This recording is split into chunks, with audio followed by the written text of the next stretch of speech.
JMS Group of Institutions Hapur has been a movement to impart education in its true sense.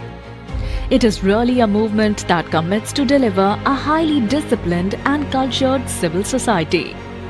Its objective is to achieve excellence in the field of knowledge, innovation, understanding and transmission of knowledge in different streams such as BTech, BBA, BCA, BSc, BCom, BA, MBA, Polytechnic, D Pharma, B Pharma and MCA programs.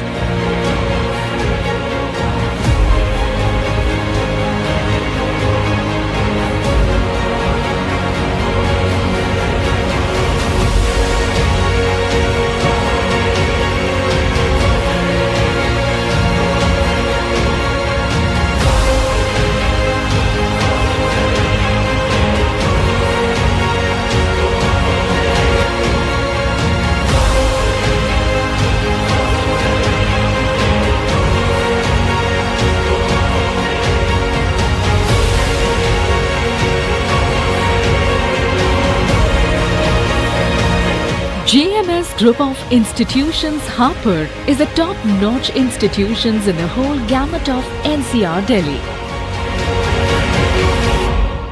JMS संस्थान KG to PG national highway 9 Hapur, ATMS national highway 24 Achheja cut के पास Hapur, Om convent junior high school मोहल्ला फूलगली पीर वाली गली Hapur, Monod university छात्र छात्राओं का भविष्य, Monod university admission open, national highway 9 Pilkhuwa Hapur. जय हिंद, जय संविधान। मैं हूं चंदन सिंह, आप देख रहे हैं ATC फास्ट न्यूज। अब खबर विस्तार से। उत्तर प्रदेश के हापुड़ जनपद में समाजवादी पार्टी से सरदना के विधायक अतुल प्रधान को पिलखवा के रामा अस्पताल जाने से पुलिस ने रोका। आपको बता दें, उत्तर प्रदेश के जनपद हापुड़ में पिलखवा में नेशनल 9 पर स्थित रामा मेडिकल अस्पताल में एक मरीज को परेशानी होने पर पुलिस सहायता के लिए 112 नंबर पर फोन कर दिया था। पुलिस के रामा अस्पताल में पहुंचने पर पुलिस के साथ हुई अभद्रता को लेकर व पुलिस के अधिकारियों के ट्रांसफर को लेकर हो रही चर्चा के लिए सरदना के विधायक अतुल प्रधान पीड़ित जावेद से मिले। पुलिस के रामा अस्पताल में पहुंचने पर पुलिस के साथ हुई अभद्रता को लेकर व पुलिस के अधिकारियों के ट्रांसफर को लेकर हो रही चर्चा के लिए सरदना के विधायक अतुल प्रधान पीड़ित जावेद से मिलने के लिए रामा मेडिकल अस्पताल जा रहे थे कि पुलिस ने उन्हें रास्ते में ही रोक लिया और पीड़ित जावेद की मुलाकात रास्ते में ही कराई। सपा विधायक ने जावेद को रास्ते में ही मुलाकात कर जावेद का व उसके परिवार के लोगों का हालचाल पूछा और अतुल प्रधान ने पीड़ित को 20,000 रुपये की आर्थिक सहायता दी। वह पार्टी की तरफ से इलाज के लिए हर तरह की मदद करने की बात कही। विधायक अतुल प्रधान ने पीड़ित जावेद से मुलाकात करने के बाद जनपद हापुड़ के समाजवादी पार्टी जिला मुख्यालय पर एक प्रेस वार्ता की। सुनते हैं विधायक अतुल प्रधान को रामा मेडिकल अस्पताल प्रकरण के बारे में उनका क्या कहना है।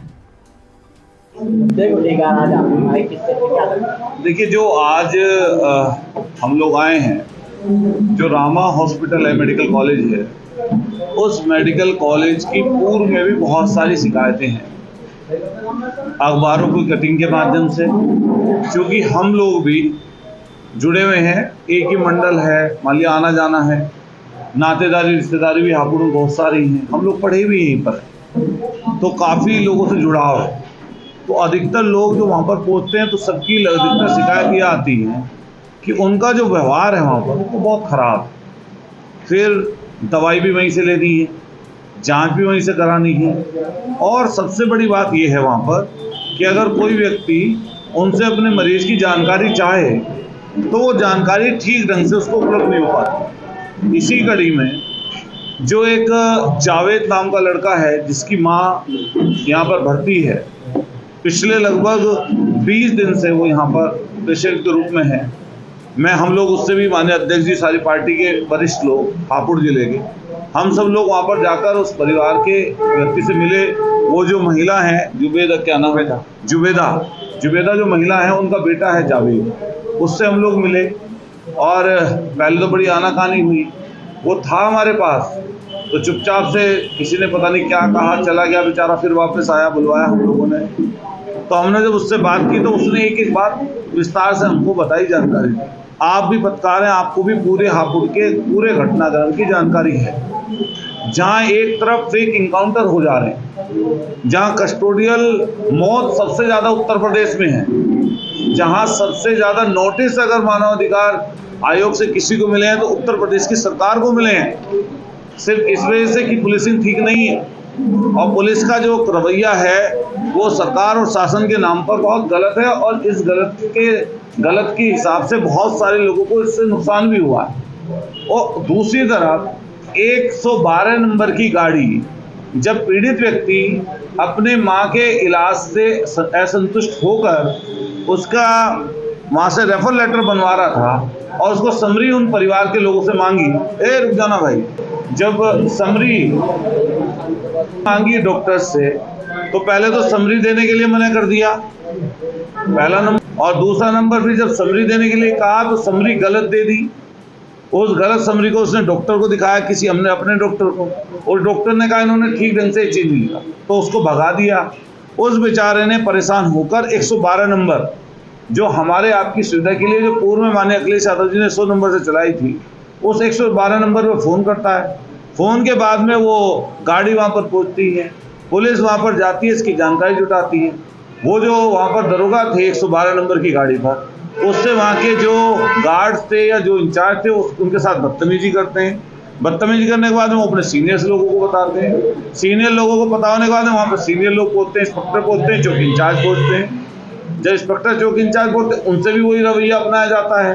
फिर उसके बाद में सीनियर लोगों को और भी एसपी या किसी और को सूचना दी गई होगी तो फिर और फोर्स गई होगी वहाँ पर। तो मुझे लगता है कि वहाँ पर कोई तोड़फोड़ तो हुई नहीं, ना किसी के साथ मारपीट हुई।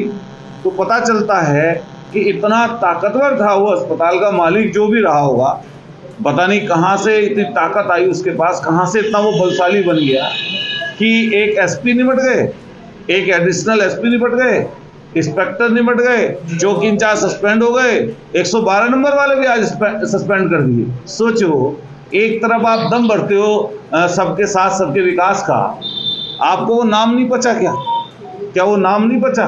क्या उस नाम की वजह से आपको दिक्कत हुई? उसका नाम जावेद था, क्या इस वजह से तकलीफ थी आपको? क्या वो परेशान जो पीड़ित व्यक्ति था और उसकी मदद के लिए अगर पुलिस वहाँ पे स्थानीय पुलिस लोकल पुलिस पहुंची तो इसमें क्या गलत था भाई? लेकिन ये सरकार की पूरी उस व्यवस्था पर सवाल प्रश्न चिन्ह उठता है जिसमें ये सरकार पूरी अपनी मनमर्जी से काम करना चाहती है।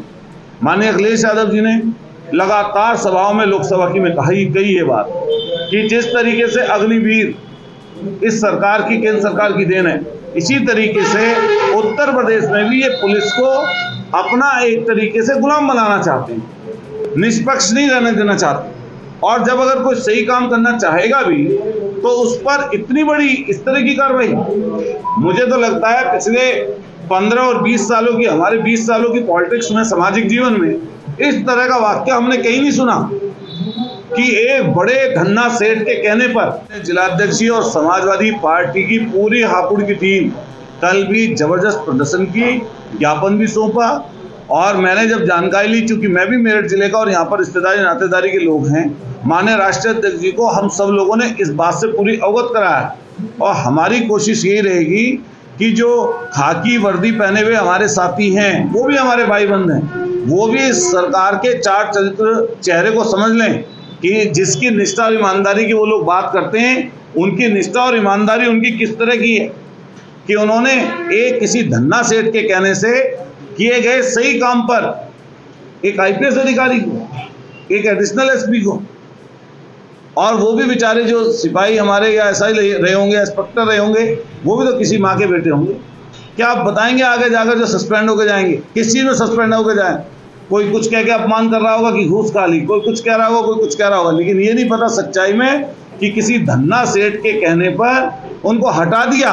और ये सरकार बात करती है गरीबों की, कमजोरों की।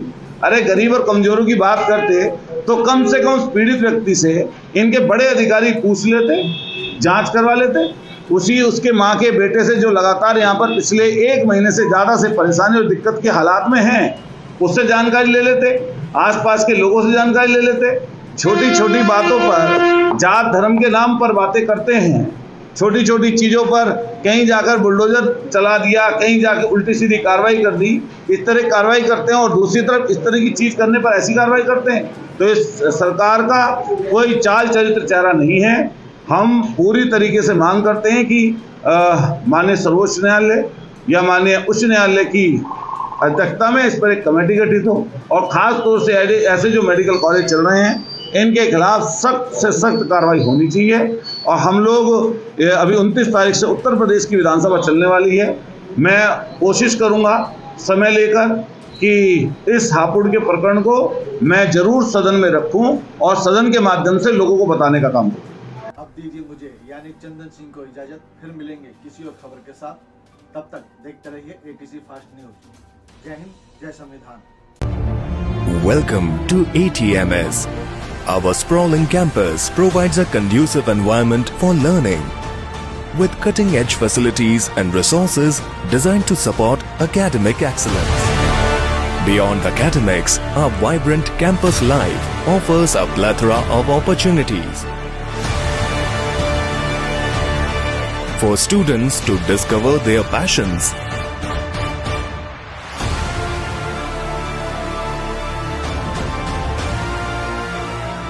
Contact us today to begin your academic adventure. खबरों की जानकारी के लिए अभी हमारे चैनल एटीसी फास्ट न्यूज व कॉस्मिक न्यूज को सब्सक्राइब करें, कमेंट करें, शेयर भी कर दें और बेल बजाना ना भूलें। हमारे चैनल को अभी सब्सक्राइब करें।